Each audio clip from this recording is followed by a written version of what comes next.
Well, Crunchyroll messed up again. Of course they would. Why does he keep including ReZero hashtag in his Lord of the Mysteries videos? I don't know, man. The farmer be farming, and I'm gonna farm his video. Ellen Historian says, episode 7 was peak, but Crunchyroll is sabotaging Lord of the Mysteries. Remember, I haven't seen episode 7 yet. However, I think this is a good way to like get my guard up during the actual reaction, so I know I'm aware of what they messed up on. Episode 7 of Lord of Mysteries is out and it's insane. However, in classic Crunchyroll style, they butchered some of these subtitles so bad, it's genuinely spreading misinformation. How bad, bro? Okay. Remember in ReZero, they completely messed up the Sin Archbishop, right? Like the pride, greed, gluttony stuff, they swapped that entirely. And even in like Lord of the Mysteries, like episode 1, they completely skipped, right? All of the celestial worthy titles. What did they mess up here? Spreading misinformation. For example, for some reason in the sub, it says the 4th epoch was destroyed by the hand of the Evernight goddess. But the correct translation should be more like the Antigonus. Hold up. 4th epic was what does that even mean? What do you mean the 4th epic was destroyed by the Evernight goddess? An epic is basically a time period of significant events happening. It's like an era, right? It's like a saga of very like important like turning points and events happening. The Evernight goddess destroyed an era? I mean, I guess that could make sense, right? Like you could assume like this goddess basically ended an entire fucking era and basically like killed everybody. She crashed out and destroyed everything that ever existed, and we went back to the Dark Ages. You could assume that. By the hand of the Evernight goddess. But the correct translation should be more like the Antigonus family was destroyed by the Evernight goddess near. Oh! Okay. So in the theories that I was making, I think I said, did the Central Cathedral, but here's the thing. The Central Cathedral Church, they are the worshippers of the Evernight goddess, right? So like, I think my theory still stands right now. Hand of the Evernight goddess. But the correct translation should be more like the Antigonus family was destroyed by the Evernight goddess near the end of the 4th epoch. There were a few other issues like this, but as for the actual episode, I know I keep. Man, she's a baddie. How seriously should I take this picture? Because that's the red moon. Did she create the red moon? I guess she did. It's just kind of crazy. I mean, again, if we go with the theory that like these gods are sequence 0 beyonders, because like what else could they be? This is a world of beyonders. Sequence 0 is the level to godhood. And at that point, you can just influence reality. You can basically manipulate reality at will. So the red moon, that's actually such a fucking... That is such an ego move.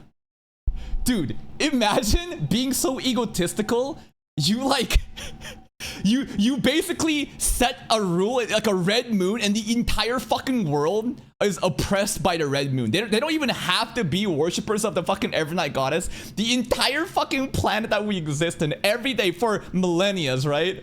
Ever since she rose into prominence, like, that is such a fucking flex. There are issues like this, but as for the actual episode, I know I keep saying this, but again, this might be my favorite episode. Even more than episode 6? Is it gonna make me enjoy it more than Mr. Azek's backstory? I, at the very least, have it tied with episode 6. So many of these seemingly disconnected mysteries are now being tied together. The coincidences, man. The C words. So many people have been hyping this up, you know, and in the PVs, right, it seemed to really suggest that, like, all these different events that has happened, there is meaning.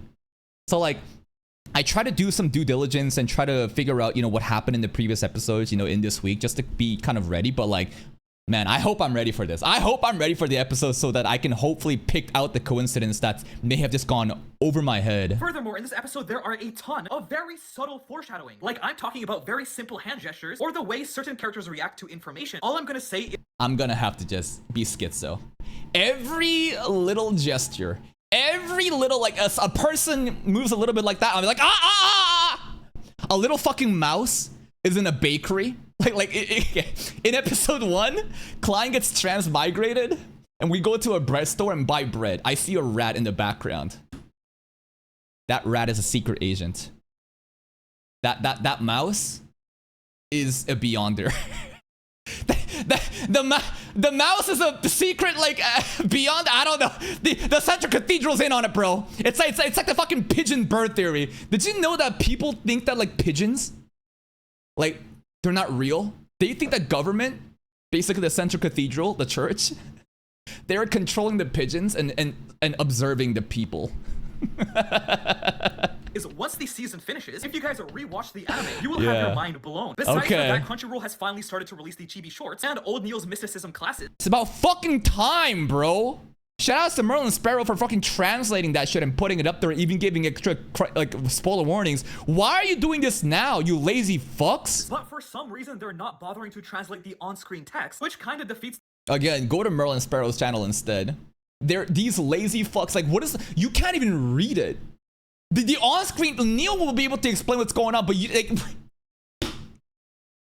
they're so trash. Why are you paying Crunchyroll subscriptions? The purpose of them. On a more positive note, Crunchyroll fixed the spoiler in the dub intros for episode 3. Yeah, I think that at this point, right, it's very obvious. I've been theorizing this though, right? I've been theorizing this shit before the English dub happened, so at least give me some credit there. Though not yet for the first 2. Anyways, episode 7 was peak. Follow for more LTM news and explanation. And that's pretty much it, man. Man, the Antigonus family. They really were too powerful, man. If you again watch the sequence zero theory, where I prove with logical deduction that the Fool is, you know, sequence 0 of the Seer pathway and how it ties into Hornacis and therefore Antigonus, man. Bro, okay, I hope season 2 and season 3 or whatever, like, I'm sorry, I don't want Klein to be the main character. Hear me out. I want an entire arc where we don't even see Klein. Put me back into the 4th epic. Put me back into the 3rd epic. I don't care about the modern times. I need lore of the historical events, because that shit is where all the fucking juicy stuff is. Right now, we're simply stumbling upon this world where there's so much fucking historical precedent.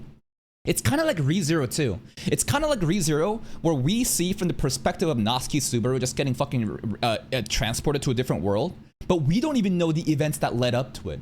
And you realize that, you know, this like Lugunica Kingdom has been in a warring state against like the southern like continent, right? The empire of fucking oh shit, Wallachia, right? And how like the Dragon's Pact and all the different Lugunica roles, like that history. That shit is so important. That's where all the fucking juice is. But you never get that, right? You get crumbs of it, and it's just like, please, please give me an entire fucking season talking about their previous epics. But that's a wish come true if that ever happens. Please check out Ellen Historian. Here's a link to the video. Bang, bang, bang, bang, bang. Go give it a like. Check out his channel. Careful for spoilers, though. Careful for spoilers. I'll see you next time.